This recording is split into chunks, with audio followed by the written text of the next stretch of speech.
We begin with breaking news in the January 6th criminal investigation, what the Attorney General himself just called the widest-ranging probe in Justice Department history. And based on the breaking news, potentially the highest-reaching probe as well. There's new reporting in the Washington Post this evening citing 4 people familiar with the investigation.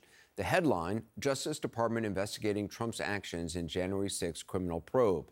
Quoting from one passage, the prosecutors have asked hours of detailed questions about meetings Trump led in December 2020 and January 2021, his pressure campaign on Pence to overturn the election, and what instructions Trump gave his lawyers and advisors about fake electors and sending electors back to the states.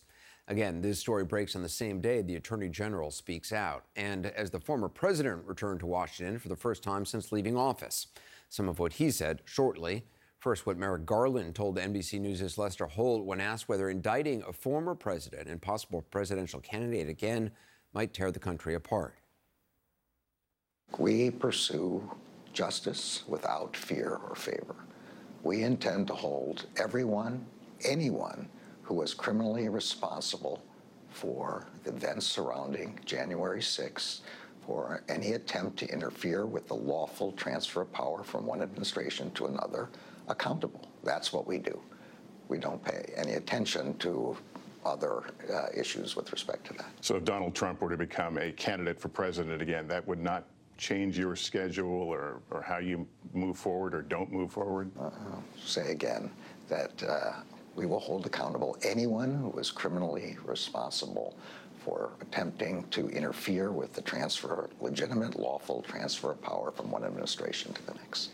As you see, during the interview, the Attorney General vowed twice to hold accountable anyone who interfered with the lawful transfer of power, suggesting that the probe could be looking at a broader number of suspects.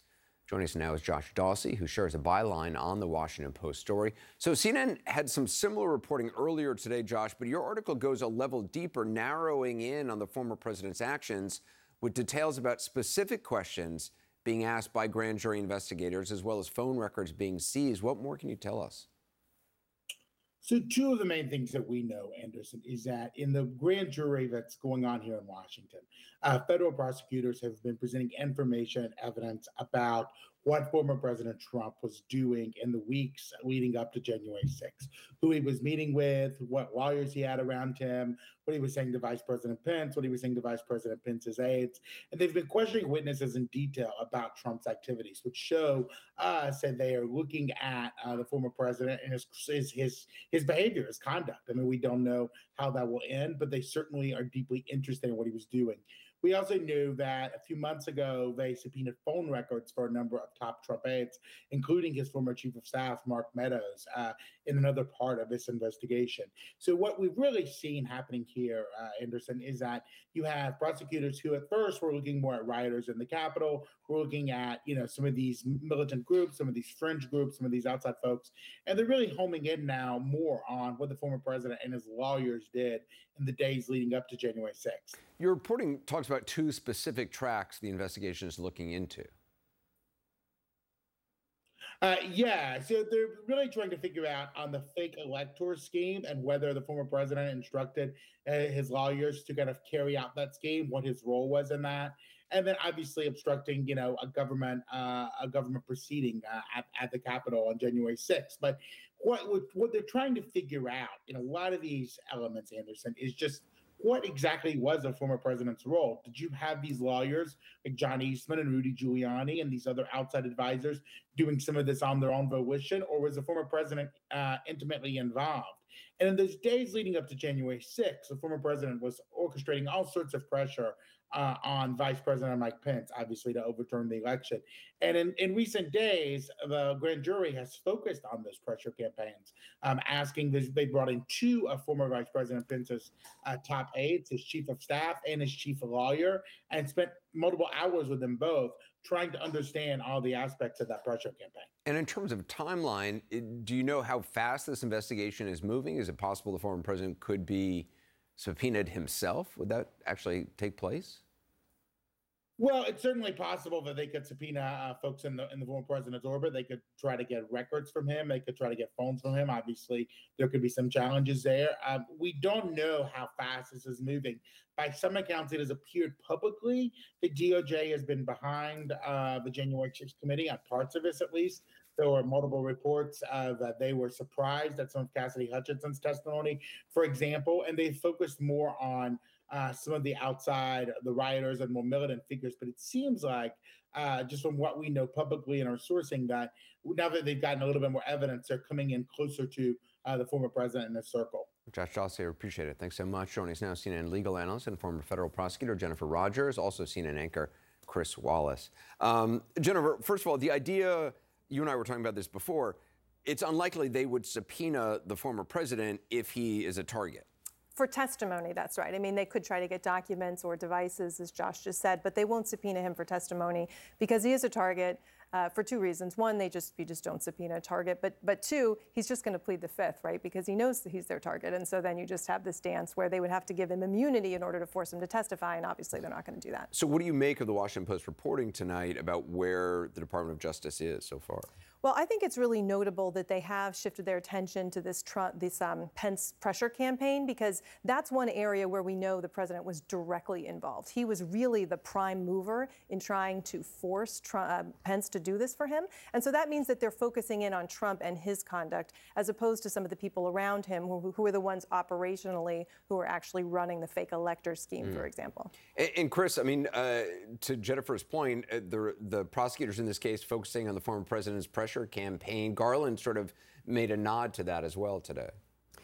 Yeah, it seems to me, Anderson, that one, and most importantly, that the Justice Department seems to be on the case, but secondly, that they want to be seen as being on the case, because there's been a lot of pressure on Garland and Justice.